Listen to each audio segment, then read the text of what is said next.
A number of years ago, Laurie Majors, my executive assistant, got a phone call from a lady in Birmingham, Alabama. At the end of the conversation, she said, Zig, she said, I believe this woman thinks she's got an impossible problem, but I believe you can solve that problem with her in just a few minutes if you will spend that time with her. I said, well, Laurie, tell her to meet me backstage. I'll get there about 10 minutes early. My schedule was such that was about all I had. Well, I got there, and I was on backstage behind the curtain on one side. She spotted me from the other side, and as she walked across the stage, I have never seen as much anger in a human being in my life as I saw in her. She almost started crying when she saw me. She said, oh, I'm just so glad to see you. I got this horrible job. I hate it. I hate everything about it. I hate everybody down there. I mean, you talking about negative nails. She was it. She said, can you help me? Now, understand, I've only got about 10 minutes. So I looked at her, and one thing I have learned, I don't do counseling, but I talk with a lot of people who do, in psychology, psychiatry, and the ministry. And they tell me that everybody who comes to you with a problem are not necessarily looking for a solution. I couldn't understand that for a long time. Why do they bring you a problem if they don't want to solve it? Well, I can tell you why. They want to tell you about it, you about it, you about it, you about it, and you about it. And if you foul up the deal and solve the problem, they can't tell you again, you again. They want the attention that goes with the problem. And every company just about it has that kind of an individual. They want the attention that goes with griping and complaining. Well, I looked at the lady, and it wasn't unkindly, but firmly I said to her, yes, and you know, ma'am, I'm afraid your problem is about to get worse. She said, what do you mean? I said, I believe they're going to fire you. She was stunned. I couldn't have stunned her more if I'd hit her in the face with a bucket of ice water. She said, fire me? Why on earth would they fire me? The inflection in her voice clearly said, they're the bad guys, I'm the good guy. Why don't they fire them and keep me? Have you ever noticed that people who are the problem never recognize that they are? They're in complete denial. They think denial is just a river in Egypt. Why would they fire me? I said, ma'am, I don't believe there's a company in America big enough to contain this much poison in one small spot. Have you ever noticed that when somebody is about to lose something they've been complaining about, whether it's a car, a home, a mate, a job, or whatever, when all of a sudden it appears they're going to lose them, it takes on brand new value. She looked at me and said, well, what can I do? I said, do you really want to know? She said, yes, I do. That's the reason I came to see you. I came looking for help, but you sure haven't been any help so far. I said, well, ma'am, I've got an idea, and I will absolutely guarantee you it positively, definitely, absolutely will work if you will just do it. She said, I'll try anything within reason. I said, okay, when you get home tonight, all of your household tasks are complete. It's bedtime. Get off in a room right by yourself. Get a sheet of paper out, and at the top of it write, I like my job because. She interrupted me. She said, that'll be easy. I don't like nothing about that job. Don't like nothing about those people down there. And I said, well, just as a matter of curiosity, do you work there for benevolent reasons, or do they pay you for working there?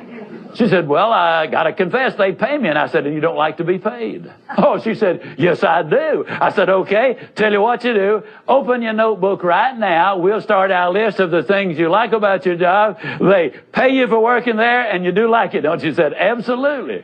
But she just stood there. I said, no, open your notebook now, and we'll get busy on the list. She just stood there.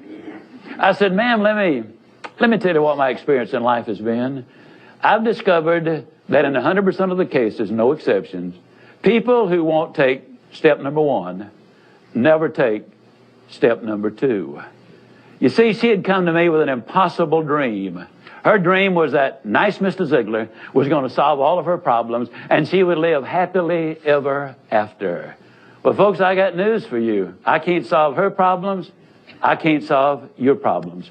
But I will give you some steps that I'll absolutely, definitely, and positively will work for you, as it worked eventually for her. I said, well, ma'am, let me tell you something. Unless you're willing to take step number one right now, it's been nice talking with you. She angrily opened her notebook. Before we got through, there were 22 things she liked about her job. Not only did they pay her for working there, they paid her above average. She had 3 weeks vacation with pay. She had a retirement program. She was in on profit sharing. She had health insurance, life insurance, and accident insurance. She lived less than 10 minutes from home. She was in on management decisions. The company sent her to 3 seminars a year to be paid for. She had her own private office and parking place. 22 things that she liked about her job. Now I said, man, when you get home tonight, everything is finished. Get off in a room right by yourself, close the doors, change one word from I like my job to I love my job. Get in front of that mirror, and folks, I cannot say this strongly enough, but I'm going to try. The eyes are the windows of the soul. Look yourself in the eye, and with excitement and enthusiasm, say, I love my job because they pay me for working there. I love my job because they pay me above average for working there. I love my job because I have a wonderful insurance program. I love my job before every one of the statements. You will sleep better that night. You see, there's something hidden in what I'm saying to you now. When she says, I like my job, she's really saying, I'm grateful for my job. And of all of the emotions we can have, according to Hans Selye, the #1 stress specialist in America, the healthiest of all human emotions is gratitude. I said, you go down that list. I like my job. I love my job, rather. That is a way of gratitude. You'll sleep better the first night. Tomorrow morning, when you get up, get back in front of the mirror just before you go to work. Get back in front of the mirror and repeat the process again with excitement and enthusiasm. I love my job because, and take the list with you. Because the reality is, you see, you will have started to change from a fault finder to a good finder. Some people do really find fault like there's a reward for it. They really do. Take the list with you, and you will be able to add to that list, absolutely guaranteed. Do this every morning and every night, and you will have an astonishing recovery from this advanced case of stinking thinking. Now, I didn't say that to her, but I'm saying it to you. That's what it was. It was an advanced case of stinking thinking. Well, 6 weeks later, I was back in Birmingham, Alabama. I was doing a follow-up sales seminar. Now, the lady was not in sales, but she had been listening to my tapes. She had been listening to Automobile University, and she had discovered that everybody sells. Everybody who will ever hear this is in selling. Whether you're a school teacher, a civil service worker, a military personnel, an executive secretary, it doesn't make any difference. What you do, you sell every day of your life. There she was at the sales seminar, seated on the front row, grinning so wide she could have eaten a banana sideways. I'm telling you, you're talking about somebody that was excited. She was turned on. I said, well, how you doing? She grinned even more broadly and said, Mr. Ziglar, I'm doing wonderfully well, and thank you for asking. She said, you cannot believe how much those people down there have changed.